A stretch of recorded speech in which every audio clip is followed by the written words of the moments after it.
के ऊपर एक व्यू लेना चाहेंगे। क्या इस अर्निंग्स को आप कैसे देख रहे हैं? पहले 9 महीने के जो रिजल्ट्स अरविंद स्मार्ट स्पेसेस के रहे हैं, वो बहुत अच्छे रहे हैं, काफ़ी एनकरेजिंग रहे हैं। हमारी फ्रेश सेल जो है 9 महीने की 890 करोड़ पर पहुँची है, जो कि 14% का ग्रोथ है। उसमें कलेक्शंस भी बहुत हेल्दी रही। 725 करोड़ रुपए हमने टोटल कलेक्शन किया पहले 9 महीने में, जो कि पिछले साल के मुकाबले में 10% ज़्यादा है। तिमाही के रिजल्ट्स अगर हम देते हैं, तो फ्रेश सेल्स के कॉन्टेक्स्ट में थोड़ी गिरावट है। हमने टोटल 224 करोड़ रुपीस की फ्रेश सेल्स करी। पिछले साल 3 महीने में हमारी 280 करोड़ थी। मेनली इसका कारण ये रहा कि एक जो हमारा बड़ा लॉन्च था बैंगलोर में, वो अगले क्वार्टर के लिए शिफ्ट हुआ है। बैंगलोर में थोड़ी हमने देखा है कि लॉन्चेस प्रभावित हुए हैं अप्रूवल्स के कॉन्टेक्स्ट में, पर हमें उम्मीद है कि ये सब लॉन्चेस इस क्वार्टर में और अगले क्वार्टर में हो जाएँगे। ओवरऑल हमारा काफ़ी अच्छा ये क्वार्टर रहा। बुक्स ऑफ अकाउंट के हिसाब से तो ये क्वार्टर बहुत ही रिकॉर्ड क्वार्टर रहा। हमने हर तरफ काफ़ी ज़्यादा ग्रोथ देखी। सेल्स हमने पहले 9 महीने में 500 से ऊपर करोड़ रुपए की, जो कि लगभग 146% की ग्रोथ है। हमारा पैट और एबिटा भी बहुत हेल्दी रहा। एबिटा 9 महीने का 134 करोड़ रुपए रहा, जो कि 68% की ग्रोथ है, और पैट 97 करोड़ रहा, जो कि ऑलमोस्ट 200% की ग्रोथ है पिछले साल के मुकाबले में। सो ओवरऑल हमारे रिजल्ट्स काफ़ी एनकरेजिंग हैं। हम आने वाले क्वार्टर्स में और करेंगे, ऐसे हमारी उम्मीद है। जी, तो सर जो न्यू लॉन्चेस के बारे में आपने यहाँ से बताया, इसके ऊपर क्या अपडेट है? कौन से देखने को मिलेंगे न्यू लॉन्चेस? हाँ, आने वाले क्वार्टर्स में काफ़ी एक्साइटिंग लॉन्चेस लाइन्ड अप हैं। बचे हुए 3 महीने में हमें उम्मीद है कि हम 3 प्रोजेक्ट्स और लॉन्च करेंगे। उनमें से एक बैंगलोर में है, हाई राइज़ प्रोजेक्ट है, बहुत ही एक्साइटिंग प्रोजेक्ट है, बन्नरघट्टा रोड पे बैंगलोर में। बैंगलोर में बन्नरघट्टा एक बहुत ही अट्रैक्टिव माइक्रो मार्केट है। हमें उम्मीद है कि ये लॉन्च हो जाएगा इस क्वार्टर में। हालाँकि अप्रूवल, जैसा कि मैंने कहा, थोड़ा-सा डिले चल रहा है, तो हो सकता है अगर इस क्वार्टर के एंड में हम लॉन्च नहीं कर पाए, तो अर्ली नेक्स्ट क्वार्टर कर पाएँगे। और उसके अलावा 2 और प्रोजेक्ट हैं जो बैंगलोर में लॉन्च करने की हमारी उम्मीद है। एक हमारा ग्रेटलैंड्स प्रोजेक्ट है बैंगलोर में, उसका नेक्स्ट फेज़ लॉन्च होगा, और दूसरा ऑर्चर्ड्स करके एक प्रोजेक्ट है, वो भी हमारा इस क्वार्टर में लॉन्च होने की पूरी उम्मीद है। तो 3 प्रोजेक्ट्स हमारे लॉन्च के लिए अभी लाइन्ड अप है, जिनकी टॉप लाइन करीब 700 से 800 करोड़ रुपए के आसपास है। और ये हमें उम्मीद है कि ये लॉन्च हो जाएँगे इस क्वार्टर में। जी, तो कमल सर आगे जानना चाहेंगे, फर्दर ग्रोथ जो है आने वाले समय के लिए आप कैसे देख रहे हैं कंपनी का? सो रियल एस्टेट में जो मोमेंटम है, वो काफ़ी रोबस्ट है, वाइड स्प्रेड है। कंपनी ने भी उसमें काफ़ी काम किया है। हम बहुत फ़ोकस कर रहे हैं इस वक़्त अपनी प्रोजेक्ट पाइपलाइन को स्ट्रेंथन करने के लिए। इनफैक्ट इस साल में अभी तक हमने 3800 करोड़ रुपीज़ की पाइपलाइन नए प्रोजेक्ट एक्वायर किए हैं। उम्मीद है कि हम 5000 करोड़ के आस-पास पहुँच जाएँगे by the end of this year. तो all in all last year भी हमने 4500 करोड़ रुपए के प्रोजेक्ट ऐड किए थे। इस साल भी लगभग उतने या उससे थोड़े ज़्यादा प्रोजेक्ट ऐड करने की उम्मीद है। इस सबको ध्यान में रखते हुए ये उम्मीद है कि 25 टू 30% ग्रोथ जो हम जनरली एबल टू अचीव करते हैं, वो इस साल भी अचीव हो जाएगी, और यही हमारा टारगेट है इस साल का। जी, तो सर ओवरऑल ग्रोथ और नंबर्स के ऊपर आपने बात की, बट कलेक्शन के फ्रंट पर जानना चाहेंगे, वो कैसा देखने को मिला?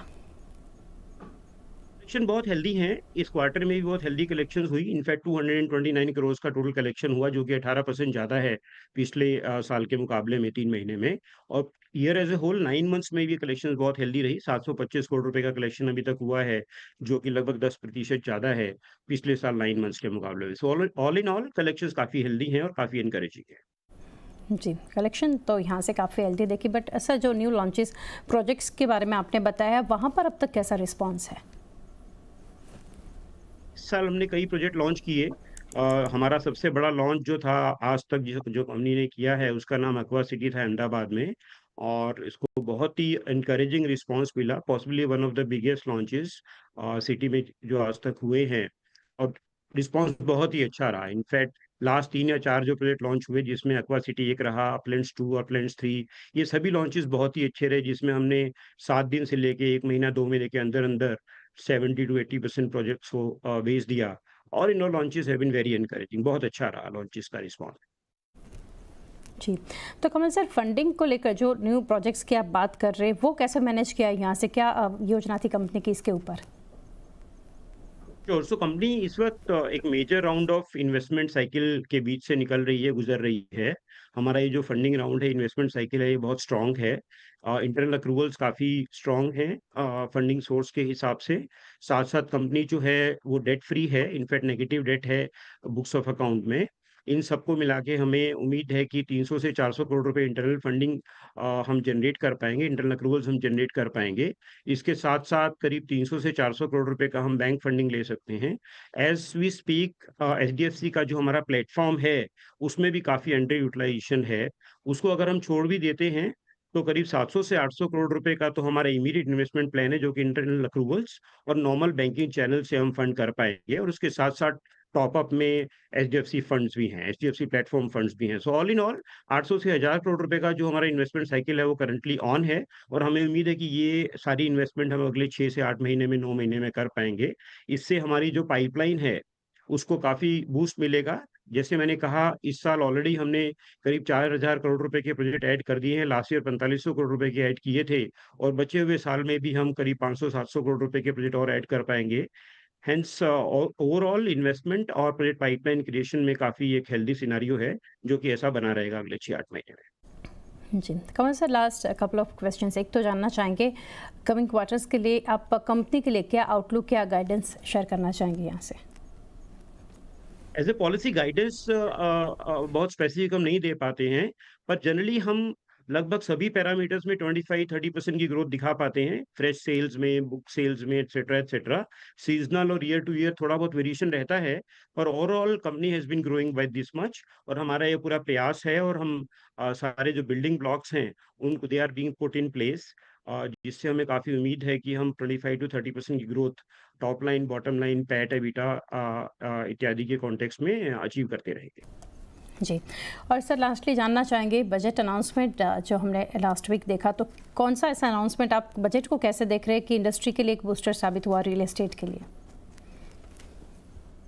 बजट में रियल एस्टेट सेक्टर के लिए काफ़ी कुछ इंटरेस्टिंग और उत्साहवर्धक उद्घोषणाएँ रही हैं। सबसे इम्पोर्टेंट उनमें जीसीसीज़ के ऊपर जो फ़ोकस गवर्नमेंट ने क्लियरली लेकर आया है, उसमें कमर्शियल रियल एस्टेट में काफ़ी पॉजिटिव इम्पैक्ट आएगा, ऐसी हमारी उम्मीद है। इसके साथ-साथ home and residential real estate के विषय में सेकंड होम को जो सेल्फ ऑक्यूपाइड होम का दर्जा दिया है, उससे काफ़ी एनकरेजमेंट मिलेगी। मिडल क्लास और अपर मिडल क्लास को सेकंड होम इन्वेस्ट करने में सहूलियत रहेगी और उसमें बचत रहेगी। उसके साथ-साथ जो स्टर्टअप प्रोजेक्ट्स है, उस पे बहुत अच्छा इनिशिएटिव है। स्वामी 2 फंड का गठन किया गया है। सो ओवरऑल काफ़ी अच्छा बजट है रियल एस्टेट के के हिसाब से और हमें उम्मीद है कि जो फोकस रियल एस्टेट पे गवर्नमेंट का पिछले 5-6 साल से रहा है, 10 साल से रहा है, वो काफ़ी फ़ोकस्ड है, काफ़ी नियमित है और इससे काफ़ी अच्छा ग्रोथ हमें देखने को मिलेगा। जी, कमल सर, बहुत शुक्रिया हमारे साथ जुड़ने के लिए and best wishes for coming quarters. Thank you.